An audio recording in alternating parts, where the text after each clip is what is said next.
వెంకన్న దర్శనాన్ని గత ప్రభుత్వం కమర్షియల్ చేసింది. నిబంధనలకు తూట్లు పొడిచి ఇష్టమొచ్చినట్లుగా నడుచుకున్నారు. ఒక సిఫారసు లేఖపై వందల మందికి దర్శనం కల్పించి సామాన్యులను పట్టించుకోకుండా పోయారు. 7 కొండలను వ్యాపారమయంగా మలుచుకున్నారు. ఇప్పుడు కొలువు తీరిన చంద్రబాబు ప్రభుత్వం తిరుమల ప్రక్షాళనకు నడుం బిగించింది. సామాన్యుడికి మెరుగైన దర్శనం కలిగించే మార్గాలపై ఫోకస్ పెట్టింది.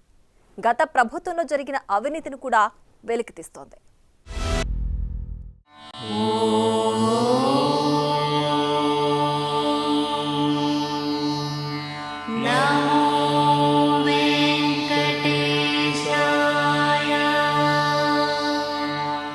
ఓం నమో వెంకటేశాయ. ఓం అని అలా తిరుమల కొండపై ఆ శబ్దం ప్రతిక్షణం ప్రతిధ్వనిస్తుంది.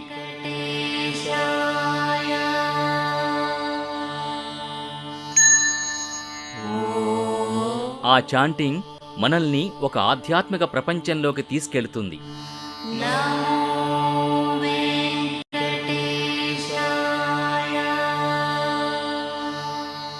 ఎన్ని సమస్యలున్నా ఆ కొండపైకి ఎంటర్ అయితే చాలు, అన్నీ మరిచిపోతాం.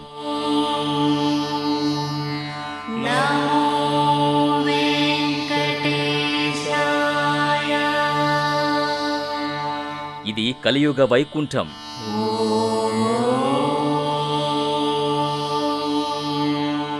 ప్రపంచంలో అతిపెద్దదైన ఆధ్యాత్మిక కేంద్రం.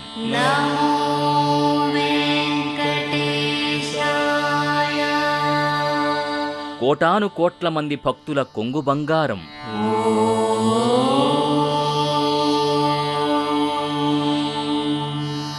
గొప్ప మహిమాన్విత చరిత్ర ఉంది తిరుమలకి. అందుకే 7 కొండల వెంకన్న దర్శనానికి నిత్యం భక్తులు భారీగా తరలి వెడతారు. ఆ స్వామిని దర్శించుకుని పులకించిపోతారు.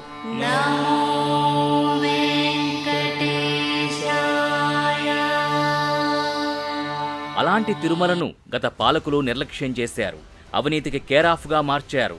భక్తుల్ని ముప్పతిప్పలకు గురిచేస్తూ అప్రతిష్ట పాలు చేసేందుకు ప్రయత్నించారనే విమర్శలున్నాయి. ఒక్క తిరుమలే కాదు, ఏపీలో దేవాలయాల అభివృద్ధిని పట్టించుకోలేదు. అడిగేవాడు లేకపోవడంతో వైసీపీ నేతల అరాచకాలు పేట్రేగిపోయాయి.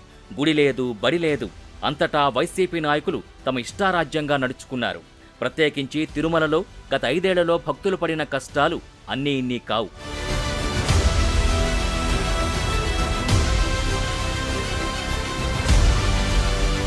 వైసీపీ పాలనలో ప్రతి సేవకు ధరలు పెంచడంపై శ్రద్ధ చూపారు. డబ్బులు కట్టే భక్తులపై ఆసక్తి చూపించారు. నిజమైన భక్తిభావంతో వచ్చే సామాన్యుల్ని కష్టాల్లోకి నెట్టారు. టోకెన్లు మొదలు దర్శనాల వరకు వారికి చుక్కలు చూపించారనే చెప్పాలి.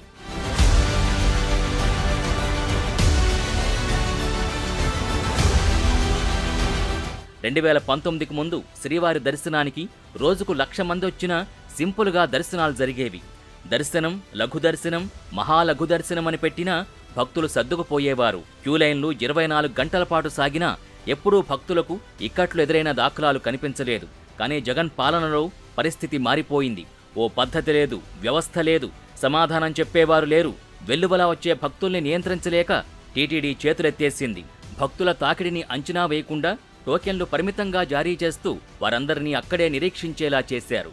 ఫలితంగా కొండ మీదకు వెళ్లి దేవదేవుని దర్శించుకుని గోవిందా గోవిందా అను స్మరించాల్సిన జనం కొండ కిందనే ప్రభుత్వంపై, సీఎంపై విరుచుకుపడాల్సిన పరిస్థితి ఏర్పడింది. ఫ్రమ్ హైదరాబాద్ క్వాలిటీ ఇంప్రూవ్ అయింది. ఫుడ్ పర్వాలేదు, బాగానే ఉంది. మున్పటి కంటే బాగా ఇంప్రూవ్ అయింది. ఇంతకుముందు గత వైఎస్ఆర్ ఉన్నప్పుడు బాగా లేకుండే ఇక్కడ. ఇప్పుడు చంద్రబాబు నాయుడు వచ్చినాకల్లా ఫుడ్ కానీ, లడ్డు కానీ, దర్శనం కానీ అన్నీ చాలా బాగున్నాయి. ఇంతకుముందు గత చంద్రబాబు నాయుడు ఉన్నప్పుడు కూడా అప్పుడు కూడా బాగుండే. మధ్యలో జగన్ పరిపాలనలో బాగాలేదు.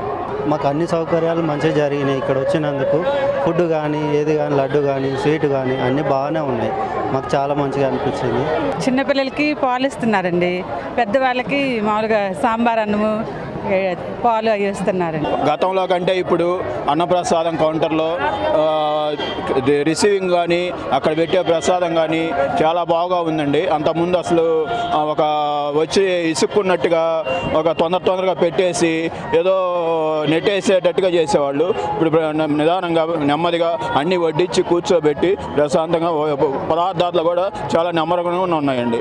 లడ్డు ప్రసాదాలు కూడా క్వాలిటీ కొద్దిగా మారినట్టుగా డ్రైగా అనిపిస్తుంది. అంతకుముందు కొద్దిగా మెత్తగా ఉండేదండి, ఎక్కువ రోజులు నిల్వ ఉండేది కాదు. భక్తులకు మాత్రం అంతకుముందు కంటే తృప్తికరంగా ఉందండి. వైసీపీ హయాంలో దేవుణ్ణి ఎలా దోచుకున్నారో విజిలెన్స్ బయటకు తీస్తోంది.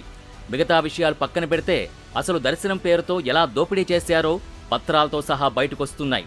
టీటీడీ కొత్త ఈవో శ్యామలరావు విజిలెన్స్ బృందాలకి పెద్ద పని పెట్టారు.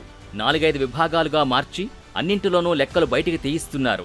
దర్శనాల్లో చేసిన దందాల గురించి ప్రత్యేకంగా ఆరా తీస్తున్నారు. ఇందులో భాగంగా ప్రజాప్రతినిధుల పేర్లతో వచ్చిన సిఫార్సు లేఖలు వెలుగులోకొచ్చాయి. కొద్ది రోజుల కిందట చెవిరెడ్డి భాస్కర్ రెడ్డి ఒక్క లేఖ మీద 100 మందిని వీఐపీ దర్శనానికి పంపించిన సిఫార్సు లేఖ వెలుగు చూసింది. వీఐపీ బ్రేక్ దర్శనం టికెట్లని వైసీపీ ప్రభుత్వం వచ్చిన తర్వాత శ్రీవాణి ట్రస్ట్ ద్వారా 10,000కు అమ్మడం ప్రారంభించారు. టికెట్ ధర 500 అయినప్పటికీ శ్రీవాణి ట్రస్టుకు 10,000 విరాళం ఇస్తే ఆ టికెట్ అమ్ముతారు. దాని ద్వారా వీఐపీ బ్రేక్ దర్శనంతో పాటు వసతి కల్పిస్తారు. అలా చెవిరెడ్డి కొద్ది నెలల క్రితం 54 మందికి ఉచిత బ్రేక్ దర్శనం కల్పించాలని సిఫార్సు చేయడం వల్ల 5,40,000 రూపాయలు లాస్. ఇవన్నీ చెవిరెడ్డి వసూలు చేశారనే ఆరోపణలున్నాయి. ఇది ఒక్క లేఖే.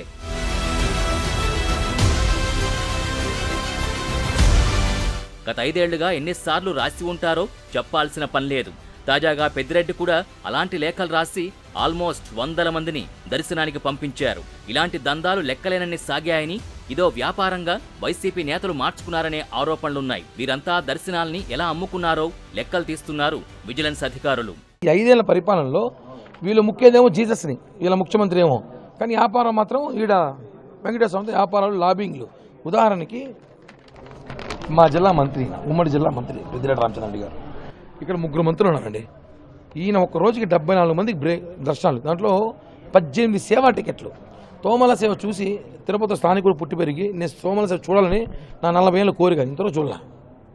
చాలామంది ఇక్కడ చాలామంది మీడియా మిత్రులు ఎవరు చూస్తుంటారు తోమల సేవ ఎంతవరకు ఈ గత 5 ఏళ్ళలో కానీ గతంలో కూడా.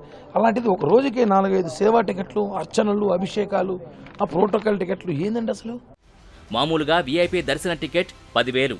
ఆ మొత్తాన్ని నేతలు వసూలు చేసి దర్శనాలకు పంపారన్న ఆరోపణలున్నాయి. ఇలా రోజుకు ఎంతమందిని పంపారన్నది లెక్క తీస్తున్నారు. ఎవరెవరు పంపారనే వివరాలు సేకరిస్తున్నారు. మంత్రిగా ఉన్న టైంలో రోజాతో పాటు దర్శనానికి చాలామంది భక్తులు వెళ్లేవారు. వారంతా ఎవరు, ఎంతమంది వచ్చారు అనే వివరాలు కూడా వెలుగులోకి తెస్తున్నారు విజిలెన్స్ అధికారులు. దాదాపు ప్రతి వారం దర్శనానికి వచ్చేవారు రోజా. ఒక మంత్రి హోదాలో శ్రీవారి సేవలో పాల్గొనడం తప్పేమీ కాదు.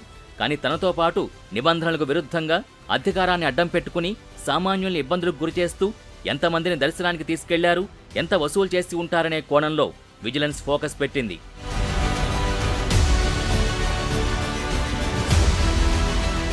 ఓవైపు విజిలెన్స్ తనిఖీలు,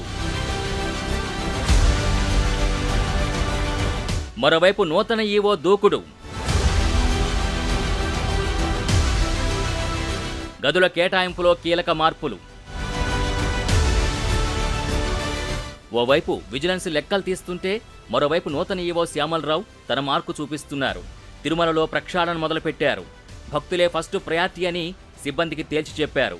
ఆ విషయంలో తేడాలొస్తే ఊరుకునేది లేదని హెచ్చరించారు.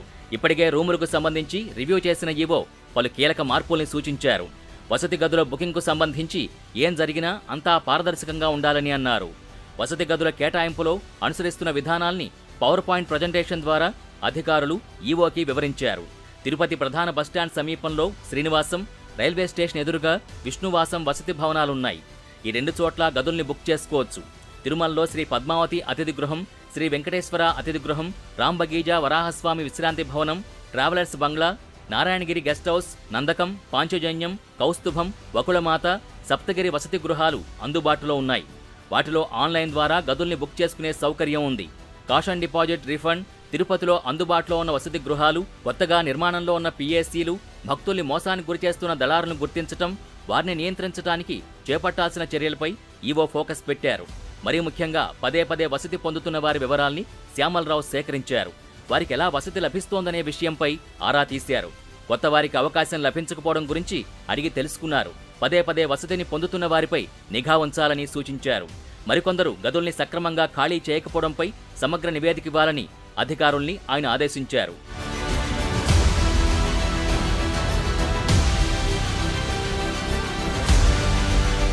తిరుమల దర్శనం సందర్భంగా ప్రక్షాళన ఇక్కడి నుంచే మొదలు పెడతానని సీఎం చంద్రబాబు చెప్పారు. అందుకు అనుగుణంగానే కొత్త ఈవోని అపాయింట్ చేశారు. ఆయన పని ఆయన చేసుకుంటూ వెడుతున్నారు. ఈలోగా ప్రభుత్వం కూడా విజిలెన్స్ విచారణకు ఆదేశించడంతో అక్రమార్కుల గుండెల్లో రైళ్లు పరిగెడుతున్నాయి. ఇన్నాళ్లు ఆడింది ఆట పాడింది పాటగా నడిచింది. ఇలా విజిలెన్స్ దూకుడుతో తిరుమలలో Sharada Peetham భాగోతాలు వెలుగులోకొచ్చాయి. For more videos like this, subscribe Big TV channel.